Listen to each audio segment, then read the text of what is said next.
Okay, Paul Price, I understand that you already have a very illustrious career in marketing and advertising. It's been a little over 25 years. Your clients have included ExxonMobil, Coca-Cola, HP. Why don't you talk a little bit about how you began in advertising? Well, what a great question. Well, firstly, I'm not sure that illustrious is an appropriate word, but I've certainly been persistent. I started in advertising in Australia.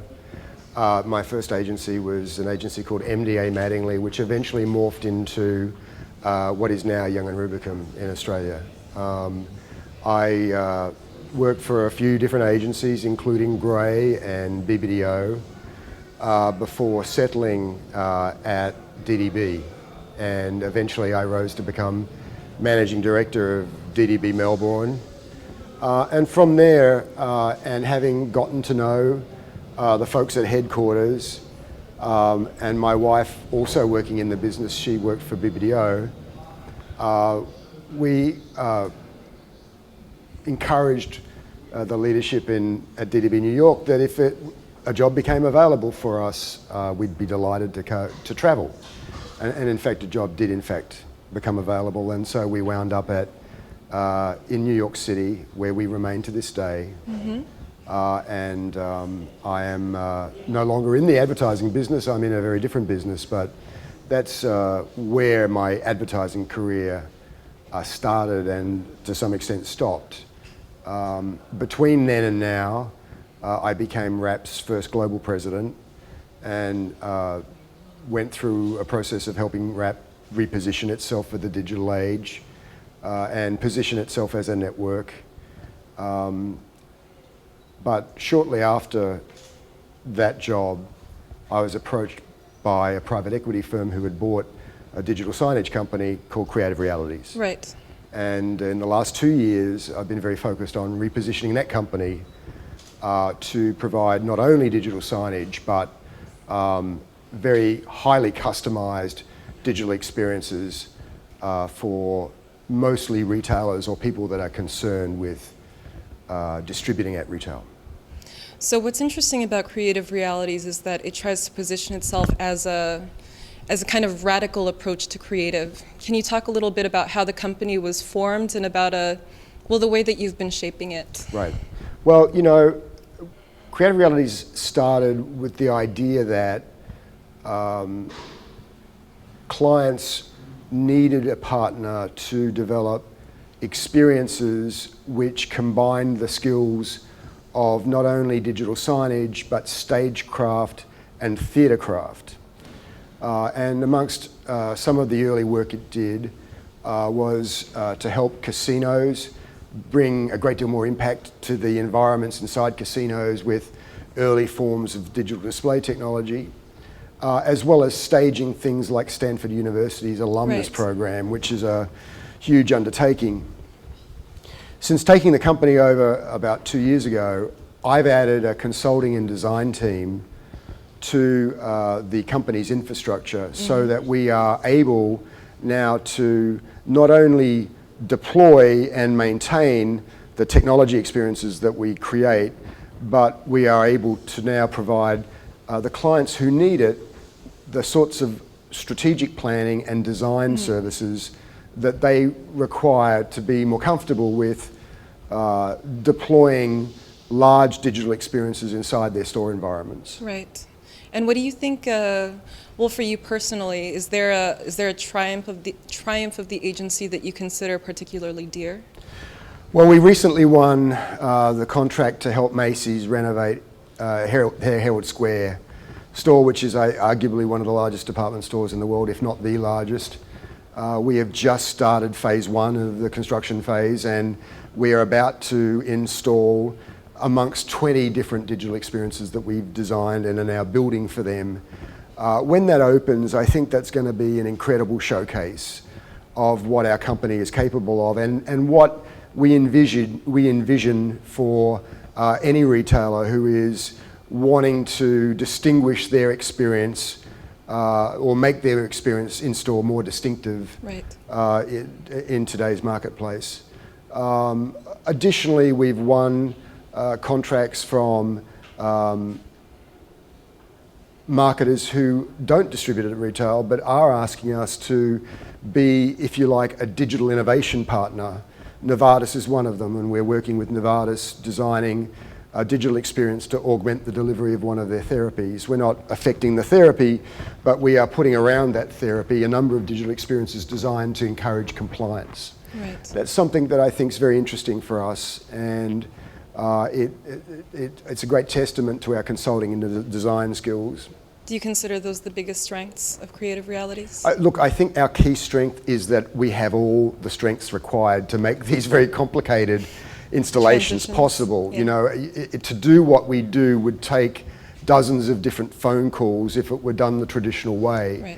Right. The benefit we have and what makes us so distinctive is that we really you only need to make one phone call to begin the process and to finish the process. I do think, though, what does characterize our approach and distinguishes approach compared to some others is that we do have design driving it. And that's a very different way of working than I've been used to in the advertising world, where I was used to creative teams of art director and writer. Here we're working with combinations of industrial designers, architectural designers, graphic designers and digital designers, and that's very powerful. So I understand that this morning at Cannes, Creative Realities gave its seminar. It was packed to the nines. Can you talk a little bit about what you discussed? I talked about what I consider to be the important need for changing the way we think Right. about developing advertising for consumers, built around this idea of all brands are really experiences. That is, that they are the result of people's experience of them and the perceptions shaped as a result of that experience, and that model is the appropriate model for 21st century marketing. And then I talked about the new technologies that we believe are becoming more and more accessible and more powerful to deploy to create very inspiring experiences in physical environments. Then I gave folks a little glimpse of the future, the near future, and talked about some technologies that are coming that I think are really even more disruptive. I particularly focused on robotics, artificial intelligence, object recognition, voice recognition systems, and combinations of all of those things. One of the things that we're working on at the moment is a number of vending concepts. Vending 3.0 is what I call it, which are vending experiences which are not only giving consumers a novel access to a brand, but they're also creating an inspiring brand experience as they do it. I closed with 3 thoughts I shared with the creative folks in the room about developing content for 21st century brand experiences. I suggested to them that they focus on behavior, that they become curators and think of themselves as curators, and that they use their heart to drive and inspire their work. The near future thing is very interesting. Are there any movies in your mind that you think the world is going to resemble in the near future? Like when you talk about the near future, what comes to mind? Well, I don't think it's going to be Minority Report, because I think to some extent Minority Report is one of our biggest enemies. Most of the retailers that we work with will say to us, look, we don't want this to look like either Minority Report or Las Vegas. You know, the fine line that we tread is making the experience distinctive using the technologies that we have available on the one hand, but not leaving the brand's values. That's why the design process and our consulting process is so valuable. Back to your question, you know, I would think more of a genre than perhaps a specific movie. Okay. And I would like to think that we would be seen in the guise of the more natural, everyday life genre, such that we are seamless and part of life and feel a part of it, rather than being, you know, garish or disruptive. Right. Because that's not what we want to do. What we want to do is be feel natural and relevant to the experiences that our clients want to create for their consumers. And what is your vision for Creative Realities in the next 5 years? Well, 5 years is a long time and many things can change. Definitely. However, we are going to continue to grow our custom experience business, but we have developed a range of smart fixtures which are digitally augmented retail fittings and fixtures that make the store experience even better. And we will commence marketing some of them to the community shortly once we finish prototypes. So I see us staying very much focused on helping retailers and people concerned with being at retail to deliver very distinctive brand experiences using marketing technologies. But I expect us to continue to grow the number of technologies we use and make available to clients just better ways of continuing to retain and convert the customers that they attract to their stores. Beautiful. Well, thank you so much for your time, Mr. You're very Price. welcome, Alan. You're very welcome.